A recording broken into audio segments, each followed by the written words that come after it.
Last year ಮೇಲ್ version Belagavi ಶಾಲೆ song release ಆಯಿತು, ಅದೇ ರೀತಿ ಫೀಮೇಲ್ ವರ್ಷನ್ ರಿಲೀಸ್ ಆಗ್ತಿದೆ. ಅದ್ರ ಬಗ್ಗೆ ನಿಮ್ಮ ಅನಿಸಿಕೆ ಹೇಳೋದಾದರೆ? ಎಲ್ಲರಿಗೂ ನಮಸ್ಕಾರ. ನಾವು 1993 SSLC ಬ್ಯಾಚು ಸ್ಟೂಡೆಂಟ್ಸು. ನಾವು 30 ವರ್ಷದ ನಂತರ ನಾವೆಲ್ಲ ಗ್ಯಾದರ್ ಆಗ್ತೀವಿ. ಇದಕ್ಕೆ ಮುಖ್ಯ ಕಾರಣ ಕಿರಣ್ ಅವರು.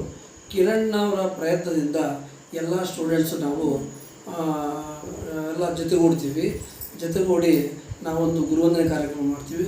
ನಂತರ ಕಿರಣ್ ಆಶಯದಂತೆ ಒಂದು ಬೆಳಗಾವಿ ಶಾಲೆ ಸಾಂಗ್ ಅಂತ ಹೇಳಿ ಅದನ್ನು ಶೂಟ್ ಮಾಡಿ ರಿಲೀಸ್ ಮಾಡ್ತಾರೆ.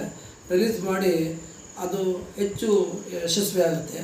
ಅದೇ ರೀತಿ ಫೀಮೇಲ್ ವರ್ಷನ್ ಮಾಡಬೇಕು ಅಂತ ಮನಸ್ಸು ಬಂದು ಈ ಸಲ ಫೀಮೇಲ್ ವರ್ಷನ್ ಮಾಡಿರ್ತಾರೆ.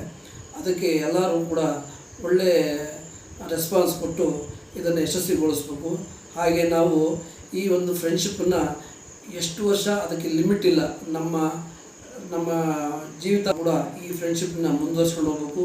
ಮತ್ತು ಈ ರೀತಿ ಯಾವುದಾದ್ರೂ ಒಂದು ಕಾರ್ಯಕ್ರಮಗಳನ್ನ ಭಾಗವಹಿಸ್ಬೇಕು ಅಂತ ಹೇಳಿ ಎಲ್ರಿಗೂ ಮನವಿ ಮಾಡ್ತಾ, ಎಲ್ರಿಗೂ ನಾನು ಯಶಸ್ವಿ ಆಗಲಿ ಅಂತ ಹೇಳಿ ನಮಸ್ಕಾರ ಮಾಡ್ತೀನಿ.